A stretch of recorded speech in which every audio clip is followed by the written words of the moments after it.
le Tower Ball SD, sans dispute du ballon. Après cette vidéo, vous saurez comment jouer au Tower Ball SD.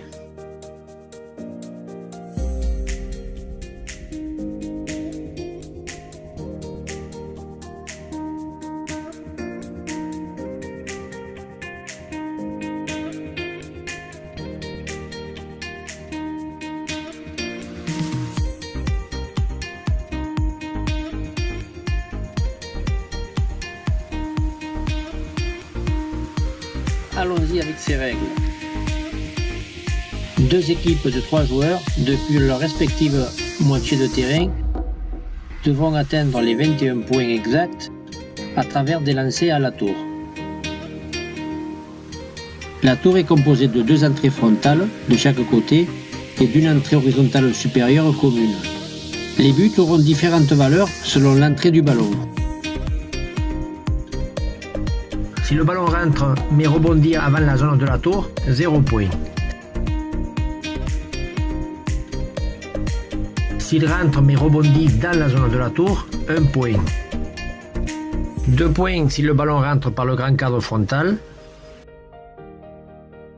4 points si le ballon rentre par le petit cadre frontal ou par le cadre horizontal supérieur.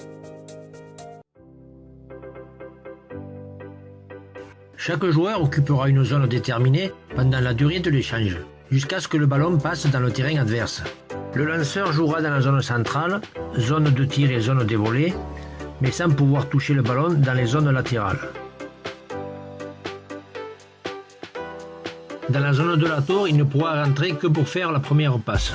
Et sur un saut dans une reprise de volée, il ne pourra pas retomber dans celle-ci.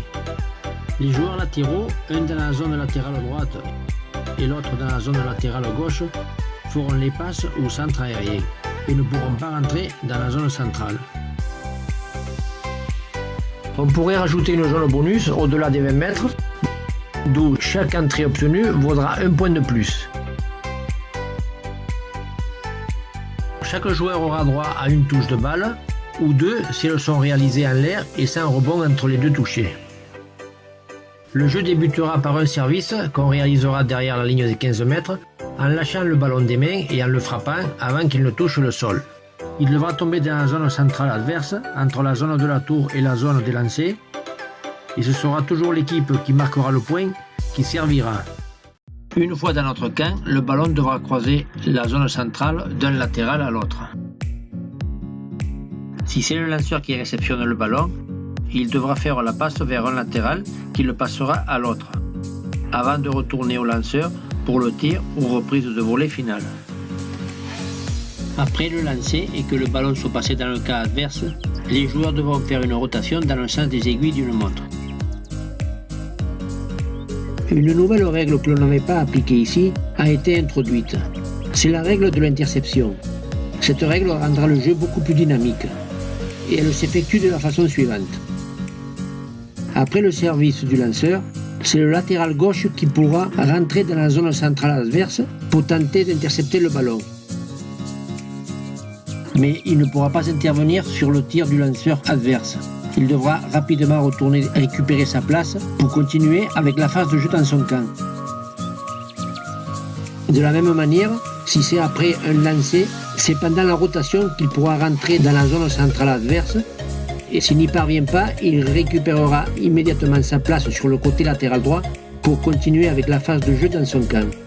S'il réussit à intercepter ou toucher le ballon, l'équipe bénéficiera d'un lancer franc.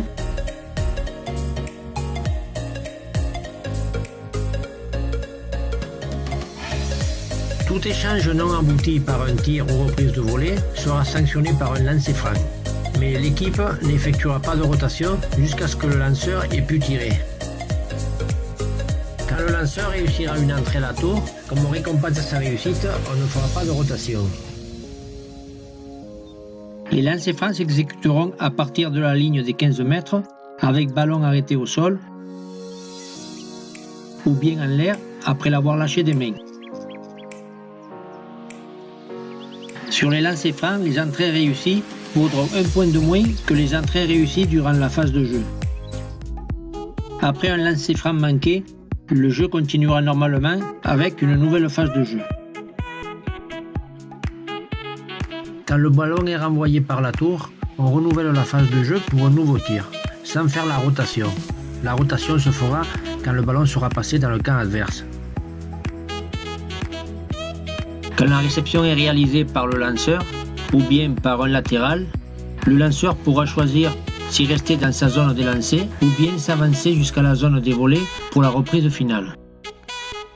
Par contre, si le lanceur réceptionne dans sa zone des volets, il devra rester dans celle-ci pour la reprise finale.